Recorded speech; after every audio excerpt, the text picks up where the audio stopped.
성경의 역사를 이렇게 쭉 보다 보면요. 가끔은 이게 좀 혼란스럽고 또 무질서해 보일 때가 있잖아요. 그런데 사실은 그 모든 사건들이 다 하나님의 어떤 거대하고 또 아주 세밀한 계획 안에서 움직이고 있다는 걸 발견하게 됩니다. 오늘 저희는 믿음의 성도님께서 보내주신 말씀들을 가지고 구약 선지자들이 예언했던 여호와의 날이 어떻게 다니엘서의 예언과 만나고 또 요한계시록을 통해 완성되는지, 그리고 마침내 예수님께서 친히 다스리시는 천년 왕국으로 이어지는 그 장대한 여정을 한번 따라가 보려고 합니다. 이 거대한 시간표 속에서 우리는 지금 어디쯤 서 있는지 그 실마리를 찾아보는 시간이 되었으면 좋겠습니다. 네, 오늘 함께 나눌 말씀의 핵심은 바로 이것입니다. 교회가 하늘로 들림받은 후에 이 땅에는 문자 그대로 7년이라는 대환란의 시기가 찾아온다는 것, 그리고 인류가 그토록 갈망하던 진정한 평화는 오직 예수 그리스도께서 이 땅에 다시 오시는 그 지상 재림을 통해서만 이루어진다는 겁니다. 그리고 이 모든 미래를 여는 가장 중요한 열쇠가 바로 구약성경 다니엘서 9장에 감추어져 있습니다. 네, 바로 그 다니엘서 9장 24절에서 27절 말씀이 인류 역사의 시간표라고 불릴 만큼 아주 중요하다고 하셨는데요. 자, 그럼 이 시간표를 제대로 읽으려면 가장 기본적인 단위부터 알아야 할 것 같아요. 여기에 이래라는 단어가 계속 나오는데 이게 정확히 어떤 시간 단위를 의미하는 건가요? 일곱 혹은 7의 묶음입니다. 우리가 보통 생각하는 7일, 즉 일주일을 가리킬 때도 쓰이지만 문맥에 따라서는 7년을 의미하기도 해요. 그리고 바로 이 다니엘서의 예언에서는 한 일해가 7년을 가리킵니다. 따라서 71회, 즉 70일에는 70 곱하기 7년, 총 490년이라는 기간을 의미하는 거죠. 와, 490년이라 정말 거대한 시간표네요. 그런데 저자는 이 490년 중에 상당 부분이 이미 역사 속에서 아주 놀라울 정도로 성취되었다고 설명하더라고요. 예루살렘 중건형부터 예수님의 십자가 사건까지 그 역사적인 점들을 어떻게 연결하고 있나요? 네, 맞습니다. 저자는 70일에 중에 69일에, 그러니까 483년이 이미 성취되었다고 강조합니다. 다니엘서 9장 25절을 보면 예루살렘을 중건하라는 영이 날 때부터 기름 부음 받은 자 곧 왕이 일어나기까지라고 되어 있잖아요. 네. 역사적으로 아닥사스다 왕이 느헤미야에게 예루살렘 성벽 재건을 허락한 것이 바로 그 시작점입니다. 그리고 그때부터 정확히 483년이 지난 시점에 예언대로 기름 부음 받은 자, 즉 메시아이신 예수님께서 십자가에서 끊어져 없어지는 사건이 일어났습니다. 와, 그게 날짜까지 계산하면 거의 정확하게 들어맞는다는 거군요. 네, 그렇습니다. 거의 오차가 없을 정도죠. 그렇군요. 483년이라는 시간이 채워진 후에 시간표가 갑자기 멈춘다는 게 이 예언의 가장 흥미로운 지점인 것 같아요. 69번째 이래랑 마지막 70번째 이래 사이에 거의 2000년이 넘는 긴 공백기가 있는 거잖아요. 성경에 뭐 여기서 잠시 멈춘다 이렇게 써 있는 것도 아닌데 왜 저자는 이런 거대한 멈춤이 존재한다고 해석하는 걸까요? 바로 그 지점이 이 예언을 푸는 열쇠입니다. 말씀하신 대로 성경이 시간이 멈춘다고 직접 말하지는 않아요. 하지만 이건 신학적인 추론을 통해 발견되는 어찌 보면 필연적인 결과입니다. 이 예언은 철저하게 이스라엘 민족을 중심으로 진행되거든요. 그런데 69 이래가 끝나는 시점에 이스라엘이 자신들의 메시아를 거절했죠. 아, 그래서 이스라엘을 중심으로 돌아가던 하나님의 예언 시계가 잠시 멈춘 겁니다. 마치 영화 감독이 주인공이 떠나니까 컷을 외치고 잠시 다른 영화를 찍기 시작한 것과 같아요. 그 다른 영화가 바로 이방인의 구원을 위한 교회 시대, 즉 우리가 살고 있는 은혜의 시대인 셈이죠. 아, 교회 시대가 바로 그 멈춰진 시간, 일종의 타임아웃 같은 기간이군요. 맞습니다. 그리고 저자는 이 공백기가 결코 평화로운 시기가 아닐 거라고 예언된 점에 주목합니다. 다니엘서 9장 26절 후반부를 보면 끝까지 전쟁이 있으리니 황폐할 것이 작정되었느니라 라고 되어 있거든요. 네, 맞아요. 돌아보면 지난 2000년의 인류 역사가 바로 이 말씀 그대로였습니다. 주후 70년 로마에 의한 예루살렘 파괴부터 시작해서 십자군 전쟁, 세계대전, 홀로코스트까지 인류는 정말 끊임없는 전쟁과 재앙 속에서 살아왔죠. 예언의 시계는 멈췄지만 세상의 고통은 멈추지 않았던 겁니다. 그렇다면 이 길고 긴 교회 시대라는 타임아웃이 끝나면 멈췄던 시계가 다시 움직이기 시작하겠군요. 마지막 남은 한 일에, 즉 7년을 향해서요. 이 마지막 7년의 시작을 알리는 결정적인 사건은 뭔가요? 동안의 언약을 굳게 맺고 여기서 그가 바로 세상 마지막에 등장할 적그리스도입니다. 교회가 휴거된 후에 극심한 혼란에 빠진 세상에 이 적그리스도가 나타나서 이스라엘과 7년 평화조약을 맺는 그 순간, 바로 그 순간 멈췄던 시계가 다시 움직이며 마지막 7년, 즉 7년 대환란의 카운트다운이 시작되는 겁니다. 여기서 정말 소름 돋는 부분은 이 적 그리스도가 처음부터 악마의 얼굴로 나타나는 게 아니라는 점이에요. 오히려 평화의 사도로 위장해서 나타난다고요. 그렇습니다. 그의 가장 큰 무기는 바로 속임수입니다. 고린도후서 11장 14절에서 사도 바울이 사탄도 자기를 광명의 천사로 가장하나니라고 경고했잖아요. 네, 그랬죠. 적그리스도 역시 처음에는 전 세계의 분쟁, 특히 중동 문제를 해결하는 아주 유능하고 카리스마 넘치는 평화의 지도자로 등장할 겁니다. 많은 사람들이 그를 구세주로 여기면서 따르게 될 거고요.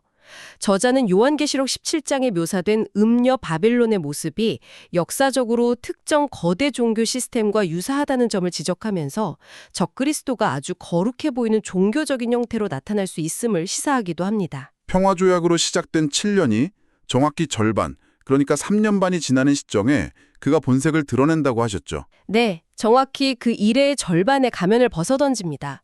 평화조약을 깨고 데살로니가 후서 2장 4절의 예언처럼 예루살렘의 하나님의 성전에 앉아서 자기가 바로 하나님이라고 선포하는 거죠.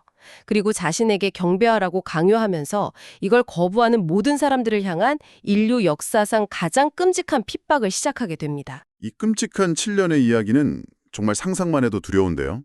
그런데 저자는 이 시나리오가 요한계시록에만 나오는 특별한 이야기가 아니라고 강조하더라고요.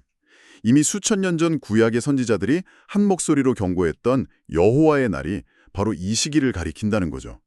그 고대의 경고들이 어떻게 요한계시록의 장면과 연결이 되나요? 아주 중요한 연결점입니다. 구약 선지자들은 여호와의 날을 그냥 심판의 날 정도로만 묘사한 게 아니거든요. 그들은 마치 시공간을 초월해서 요한계시록의 장면을 미리 본 것처럼 아주 구체적으로 예언했습니다. 예를 들어 이사야서 13장 9절과 10절을 보면 그날에 해가 돋아도 어두우며 달이 그 빛을 비추지 아니할 것이라고 말합니다. 아, 이게 단순한 비유가 아니라 요한계시록 6장에서 6번째 인을 뗄 때 해가 검어지고 달이 핏빛같이 되는 그 우주적인 재앙과 정확히 일치하는 묘사입니다. 단순히 일치하는 걸 넘어서 정말 같은 사건을 다른 각도에서 보고 있는 것 같네요. 다른 선지자들도 비슷한 경고를 했나요? 네, 아모스 선지자는 조금 다른 관점에서 경고를 합니다. 당시 이스라엘 백성들은 여호와의 날이 오면 자기들이 구원받을 거라고 막연하게 비대하고 있었어요. 하지만 아모스는 5장 18절에서 너희가 어찌하여 여호와의 날을 사모하느냐? 그날은 어두움이요 빛이 아니라고 외치죠. 희망의 날이 아니라는 거군요. 그렇죠. 소망이 아니라 절망의 날이 될 거라는 경고입니다. 이 모습은 요한계시록 6장에서 세상의 왕들이 우리를 가리라고 절규하면서 바위 틈에 숨는 모습과 그대로 이어집니다. 그 환란의 강도가 인류 역사상 그 어떤 고난과도 비교할 수 없는 수준이라고도 예언되어 있죠. 그렇습니다. 다니엘서 12전 1절은 그날의 환란을 개국 이래로 그때까지 없던 환란일 것이라고 필형했습니다. 그런데 정말 놀라운 것은 예수님께서 마태복음 24장 21절에서 이 말씀을 그대로 인용하셨다는 사실이에요. 이는 그때에 큰 환란이 있겠음이라 창세로부터 지금까지 이런 환란이 없었고 후에도 없으리라고 확증해 주셨죠. 이것이 바로 예레미야 30장 7절에서 말한 야곱의 환란의 때, 즉 이스라엘 민족이 겪게 될 전무후무한 고통의 정점입니다. 듣다 보니까 한 가지 질문이 생기는데요. 하나님께서는 왜 이렇게 끔찍한 환란을 허락하시는 걸까요? 이 고통의 목적이 단순히 벌을 주기 위함인지 아니면 그 안에 다른 계획이 있는 건지 궁금합니다. 이 환란의 목적은 완전한 멸망이 아니라 정화와 회복이 있습니다. 스가랴서 13장 8절과 9절 말씀이 그 답을 명확하게 보여주는데요. 이 온 땅에서 3분의 2는 멸망하고 3분의 1은 거기 남으리니 내가 그 3분의 1을 불 가운데에 던져 은같이 연단하며 금같이 시험할 것이라. 아, 연단과 시험이군요. 네, 즉 이 극심한 환란이라는 용광로를 통해서 모든 불순물을 제거하고 진짜 알곡, 남은 자들을 구원해서 당신의 백성으로 삼으시라는 하나님의 계획이 담겨 있는 겁니다. 7년이라는 그 끔찍한 재앙을 통과하고도 살아남은 사람들이 회개는커녕 오히려 하나님을 대적하기 위해 아마겟돈이라는 곳에 모인다고 합니다. 도대체 어떤 상태이기에 그런 행동이 가능한 걸까요? 그들은 이미 회개가 불가능할 정도로 마음이 굳어버린 상태입니다. 요한계시록 16장 9절과 11절을 보면 끔찍한 재앙이 쏟아져도 회개하지 아니하고 오히려 하나님을 비방하더라고 반복해서 기록되어 있거든요. 고통이 오히려 더 완악하게 만드는 거군요. 그렇죠. 게다가 그들은 제정신이 아닙니다. 요한계시록 16장 14절에 따르면 그들은 귀신의 영에 미혹되어 있어요. 자신이 지금 누구와 싸우러 가는지도 제대로 인지하지 못하는 마치 영적으로 홀린 좀비 군대 같은 상태로 아마겟돈에 집결하는 겁니다. 상상만 해도 끔찍한 절망의 순간이네요. 바로 그때 인류의 마지막 희망이신 예수님께서 다시 오시는 것이죠. 그렇습니다. 인간의 모든 교만과 저항이 절정에 달한 바로 그 순간 하늘이 열리고 백마를 타신 만왕의 왕 예수님께서 하늘의 군대, 즉 먼저 휴거된 성도들과 함께 영광 가운데 이 땅에 오십니다. 이건 결코 영적인 비유가 아니에요.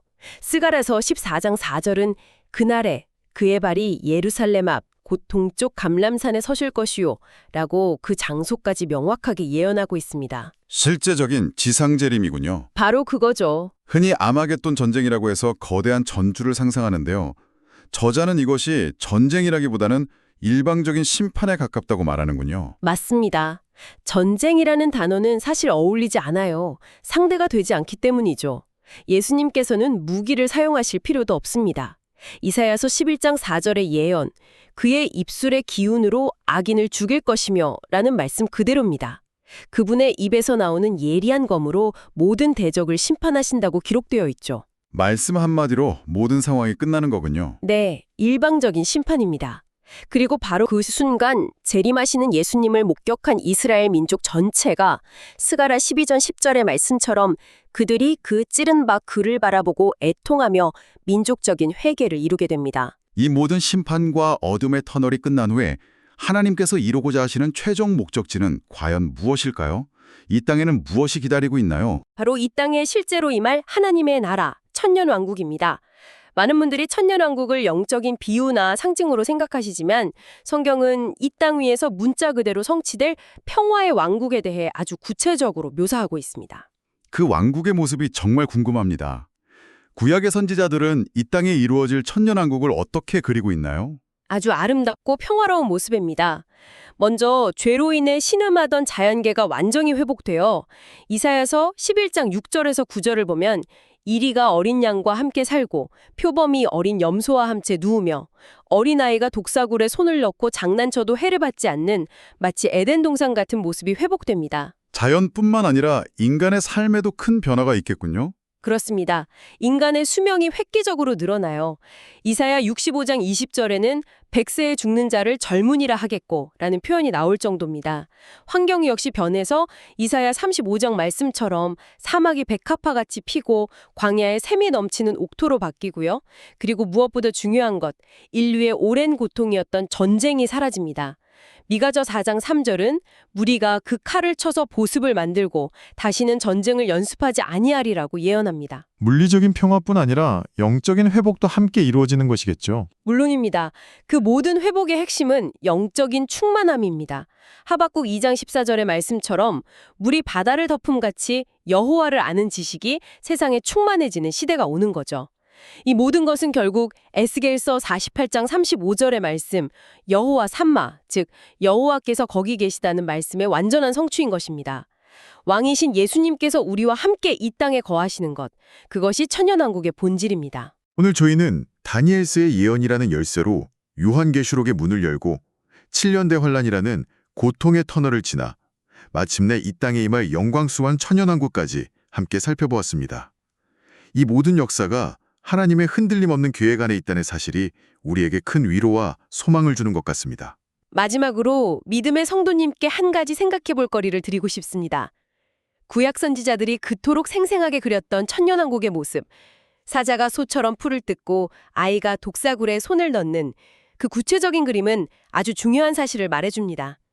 하나님의 구원 계획이 단순히 우리 영혼을 하늘로 데려가는 탈출 계획이 아니라는 겁니다. 처음에 보시기에 심히 좋았더라고 하셨던 바로 이 피조 세계 전체를 온전히 회복시키는 복원 계획이라는 점입니다. 그렇다면 이 땅에 실제로 임할 주님의 나라를 소망하는 우리는 오늘을 어떻게 살아가야 할까요? 막연한 기다림이 아니라 장차 회복될 그 나라의 백성답게 오늘을 가꾸고 사랑하며 살아가는 것. 그것이 우리의 사명이 아닐까 생각해 봅니다. 마라나타.